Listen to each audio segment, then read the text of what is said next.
To our channel. আশা করি তোমরা সবাই খুব ভালো আছো, আমি অনেক ভালো আছি। তো আজকে রেডি হয়ে গেছি, আজকে কলেজে বসন্ত উৎসব। আর মেন যেহেতু কালকে, তো আমাদের কলেজে সবসময় একদিন কি দুদিন আগে করে, তাই শুনেছি, যেহেতু আমরা ফার্স্ট এবার। তো আমি রেডি হয়ে গেছি, চলো এবার যাবো কলেজে, তোমরা দেখতে থাকো ভিডিওটা। তো আমি বেরিয়ে পড়েছি, এখন সামনে থেকেই টোটো ধরবো, যেহেতু বাড়িটা সামনেই। তো চলো ওখানে গিয়ে দেখা হচ্ছে। গাইস, আমরা চলে এসেছি কলেজের সামনেই। এখন আমরা বসন্ত উৎসবে ডান্স করব, সবাইকে রং লাগাবো, এখনো লাগাইনি। তো চলো দেখতে থাকো, ভিতরে যাই, দেখা হচ্ছে। টাটা। ভাই দেখা, হাই কর, হাই কর।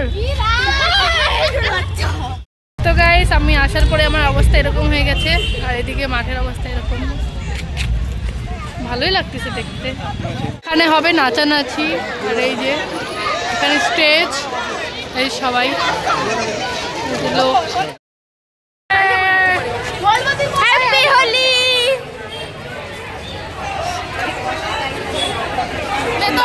High guys, hi. Happy Holi.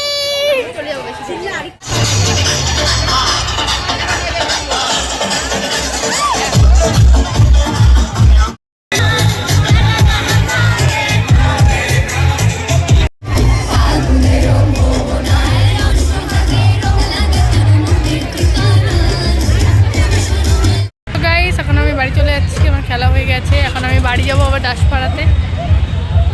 তো চলো, এখন আমরা ফুচকা খেতে এসেছিলাম, ফুচকা খেয়ে খাওয়া হয়ে গেছে, তো এখন দই ফুচকা খাবো। তো গাইস, আমি এখন চলে এসেছি রুমে, তখন ফ্রেশ হয়ে যাব বাড়ি। তো একবারে বাড়ি গিয়ে দেখা হচ্ছে। তো আমি বাড়িতে সন্ধ্যাবেলাতে পৌঁছেছিলাম, তাই সবাই আমাকে ফোন করেছিল যে বুড়ির ঘর পোড়াবে। তাই আমি বাড়িতে আসার সাথে সাথে চলে গেছিলাম ওখানে, আর সেখানে বুড়ির ঘর পোড়ানো হলো, আর খিচুড়িও খেয়ে নিয়েছিলাম ওখানে পেট ভরে একদম। গাইস, এখন আমরা চলে এসেছি অঙ্কিতাদের বাড়িতেই। কে কে? ডলি, অঙ্কিতা, প্রিয়াঙ্কা আর আমি। আমি ফলো করছি ইনস্টাতে, তুই আমাকে ফলো ব্যাক দিছিস। এখন আমরা এসেছি পূজা পিসিদের বাড়িতে, যে বৌদি, এই যে পূজা পিসি এই পাশে। তো আমার সাথে তনুজ আসছে। তো ভিডিওটা এখানেই শেষ করছি।